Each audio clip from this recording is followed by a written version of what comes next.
Fala pessoal, sejam muito bem-vindos ao Dicas do Lipe. Dessa vez a gente vem com a playlist de polinômios e equações algébricas também, é a mesma coisa. Lembrando que as nossas aulas são sempre focadas em concursos de oficial. AFA, EFON, SpaceX, Escola Naval, servindo também de embasamento para o IME e para o ITA. Vamos dar uma olhada aqui? A gente vai começar nossa primeira aula do básico. A gente vai realmente começar do começo. Primeiro de tudo, antes de falar de polinômio, a gente precisa falar de alguns termos relacionados ao monômio. Gente, monômio, pensa no prefixo mono, que significa um. Monômio vai ser um termo dessa estrutura aqui, com essa estrutura aqui. A vezes x elevado a n. Aqui eu só quero enfatizar algumas nomenclaturas. Esse a gente vai chamar a partir de agora de coeficiente. O x vai ser a nossa variável. Depois eu arrumo a posição ali. E o n vai ser o nosso expoente. Observa aqui, o expoente, ele é especificamente quem está em cima da variável. Então, por exemplo, se tu escrever, deixa escrito aqui, se tu escrever, sei lá, 2 elevado ao cubo vezes x ao quadrado, o expoente não é 3, o expoente é o 2. Por quê? Porque você foca na variável, tá? Mesmo que ele fale, existe um coeficiente k, e aí ele escreve k ao cubo vezes x ao quadrado. Se o k, se o k é coeficiente, esse ao cubo aí não é o expoente que a gente está interessado. Tudo bem isso, gente? Tranquilo? Só trocar as cores aqui, porque senão o toque vai ficar gritando. Beleza. Ok. Então agora que a gente tem esses termos iniciais, a gente vai falar do polinômio em si, que nada mais é do que uma soma de monômios. O polinômio vai ser uma soma de monômios. Então, seria uma estrutura desse tipo aqui. A n x elevado a n, a n menos 1, x elevado a n menos 1. Perceba que eu estou mudando os índices porque eu estou falando de monômios diferentes. Aí chegaria até lá no final, no a2x ao quadrado, a1x elevado a 1. E o a0, eu posso pensar que está com x elevado a 0. Entenda, x elevado a 0 é 1, certo? Ah, Felipe, mas se o x for 0... não se distrai com esses detalhezinhos, não. Foca que x elevado a 0 é 1, ponto. Então, o a0 é como se fosse... eu não estou falando que ele é. É como se fosse multiplicado pelo x elevado a 0. E aí tem mais dois termos para a gente comentar aqui, que são especificamente o primeiro e o último. Quando você escreve na ordem, normalmente a gente usa a ordem decrescente para polinômio. Ordem decrescente dos expoentes.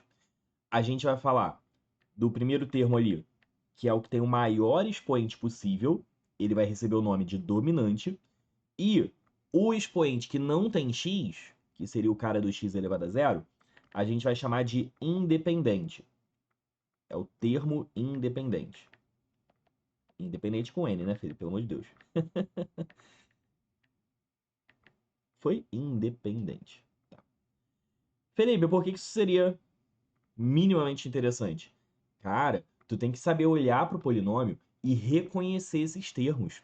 Tu pega uma questão da AFA, que vai ser um pouco mais teórica, até mesmo uma questão da escola naval, um pouco mais braçal, volta e meia, ou pelo menos com alguma frequência, ele vai falar de termo independente, vai falar de termo dominante. Algumas das estratégias que a gente usa nas resoluções falam desses termos, então não tem como escapar desses maluquinhos, não. Beleza? E por fim, quando a gente fala de grau de um polinômio, nada mais é do que o valor, né, do maior expoente que aparece naquele polinômio. Então, o grau é o valor do expoente do termo dominante.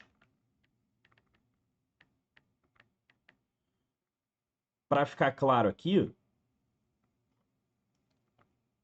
o que a gente chama de dominante é sempre o maior expoente. Então, quando a gente fala do grau, a gente está falando do maior expoente que aparece. Tudo bem? E o independente, como eu já tinha falado, é o que não tem x. É o sem variável. Fechou? Tranquilo? Agora, não acabou esse vídeo aí não, relaxa aí. A gente vai falar agora de termos semelhantes e já começar a introduzir as operações entre polinômios. Nesse vídeo a gente vai falar das operações mais clássicas, mais básicas. No próximo vídeo, na próxima aula, a gente fala da divisão, que vai ser a operação mais importante pra gente. Bom, quando a gente fala de termos semelhantes, são literalmente termos que têm o mesmo expoente. Claro, a mesma variável com o mesmo expoente. O coeficiente pode ser diferente. Tranquilo? Então, vou enfatizar aqui, é a mesma variável. Claro que se fossem variáveis diferentes, não faria sentido dizer que são semelhantes. Com o mesmo expoente.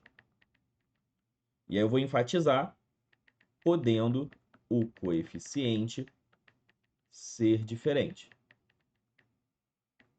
No caso, os coeficientes serem diferentes, né? É plural isso aqui porque tem pelo menos dois termos para falar de semelhança.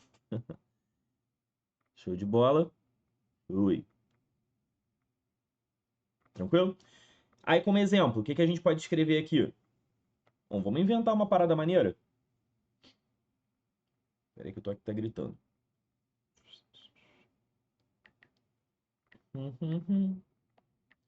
Ok. Foi pro lugar certo? Foi pro lugar certo. Digamos, você tem 2x à quarta e menos 3x à quarta, por exemplo. Esses caras são semelhantes. Se você fizesse com duas variáveis, sei lá, inventei regra agora. Se tivesse aqui um 5xy²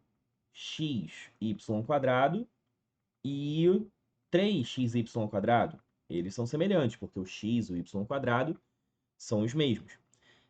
Agora, se eu botasse, por exemplo, 8x com 2x², não são semelhantes, entende? Semelhante significa que tem a mesma estrutura na variável. A mesma estrutura na variável, o mesmo expoente, só o coeficiente que pode ou não mudar. Se ele quiser botar o mesmo coeficiente, é problema da questão, é problema das contas que foram aparecendo. Isso não seria um erro, tá? Por fim, vamos falar de operações entre polinômios, para a gente poder fechar esse vídeo já dando uma introduzida maneira no fundamento do que vai ser o nosso polinômio. E aí, na próxima aula a gente começa com a teoria que importa realmente, tá? Mas já entendendo, já falando na mesma linguagem, isso vai ser muito importante pra gente. Quando a gente fala de identidade, você pode pensar como igualdade, só que não é a mesma coisa, tá? O fundamento não é o mesmo. Quando a gente fala de duas coisas serem iguais, tipo assim, pega duas funções. Eu tenho uma função f, uma função g, eu quero que elas sejam iguais. Essa pergunta significa que você vai procurar para quais x's as imagens são as mesmas. Então eu tenho lá uma primeira função, uma segunda função, e vai ter alguns x's, podem ser infinitos, é claro, mas a princípio são alguns x's, por os quais ocorre igualdade entre essas funções. Esse é o problema da igualdade. Geralmente a igualdade ela está atrelada a uma equação, a você achar as raízes dessa equação. Tudo bem? Quando a gente fala de identidade, identidade significa que os polinômios são os mesmos. É como se eu dissesse, a notação passa a ser 3 traços, seria uma equivalência. Quando eu digo que uma função é idêntica à outra, em particular que um polinômio é idêntico ao outro, eu estou dizendo na prática que é o mesmo polinômio. Só que eu dei dois nomes diferentes, sei lá por que motivo isso aconteceu. E aí tem algumas motivações para isso, a gente comenta aqui no final, tá? Então, quando a gente fala de identidade, se eu falo que um polinômio P é idêntico a um polinômio Q, isso é a mesma coisa que dizer que P e Q são iguais. A gente pode pensar no polinômio como sendo uma função polinomial, tá? Então essa igualdade entre as funções ocorre, só que ela ocorre para todo x real, sem exceção, entende? Isso caracteriza polinômios idênticos. Show? Então, por exemplo, se a gente fala que o p de x era um ax² mais bx mais c, e que o q de x é um 2x² menos 3x mais 1, Se eu falo que P e Q são idênticos, eu estou dizendo que o A é 2, que o B é menos 3, o sinal faz parte do coeficiente, e que o C é 1. Simples assim. Em outras palavras, dois polinômios são idênticos quando cada coeficiente correspondente é igual. Não é que um coeficiente é igual ao outro entre si, tipo, o A é igual a B. Não, não é isso que eu tô falando. A é igual a C. Não, não é isso que eu tô falando. Eu tô falando que o A é o coeficiente do x ao quadrado, vai ser igual ao coeficiente do x ao quadrado do outro lado. O coeficiente do x vai ser igual ao coeficiente do x do outro lado. E assim vai. Tranquilo? Então, em termos práticos, o que você faz aqui é igualar os coeficientes correspondentes.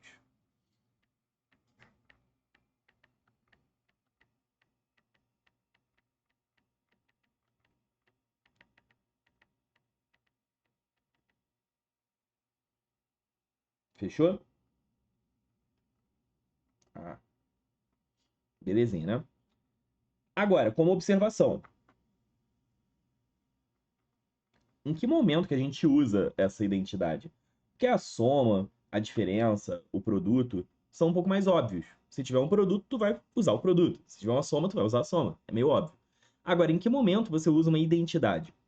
Existem algumas técnicas, a gente não vai falar delas agora, é claro, mas existem algumas técnicas que fazem uso dela. Por exemplo, método das frações parciais, que pode aparecer numa questão de álgebra, simplesmente, até em colégio naval poderia aparecer, mas pode aparecer também dentro de integral.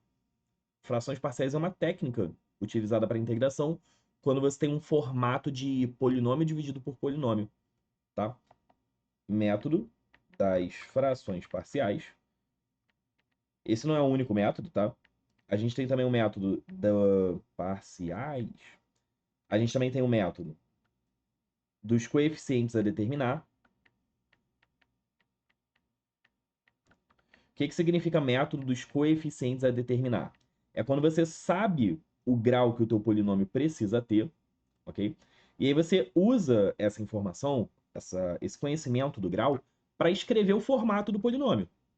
E aí você bota as propriedades, as contas que esse polinômio tem que satisfazer, para que no final você consiga encontrar os coeficientes. Tecnicamente, a própria fração parcial faz uso dos coeficientes a determinar. Isso é uma estratégia bastante comum no cálculo e em alguns outros lugares também. Para ser bem sincero, em polinômios, a gente não vai usar essa técnica. A gente vai ter outros teoremas, etc., que vão ser bem mais interessantes e bem mais fáceis de usar. Porque essa técnica, ela implica você cair num sistema. E aí, nessa de cair num sistema, a parada vai se arrastando um pouco. Então, aqui é só para conhecimento geral mesmo, para você saber que existe, tá? Que existem aplicações. Uma outra também seria um polinômio identicamente nulo. Esse polinômio é interessante porque é a constante igual a zero. Identicamente nulo. É a constante igual a zero, entende? Então, por mais que ele parecesse do quinto grau, eu estou dizendo que todos os coeficientes são nulos. Tudo bem?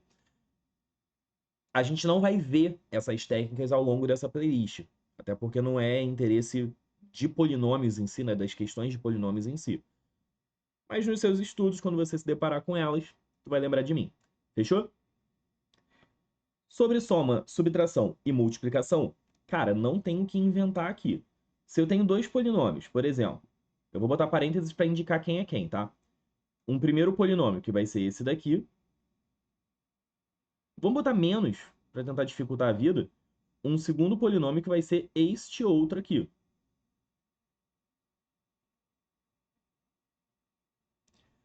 Como é que é a diferença desses polinômios? Sempre juntando os semelhantes. Só isso. Você faz a soma ou a subtração operando com os semelhantes. Então, por exemplo, x ao cubo não é semelhante do 2x à quarta, cuidado.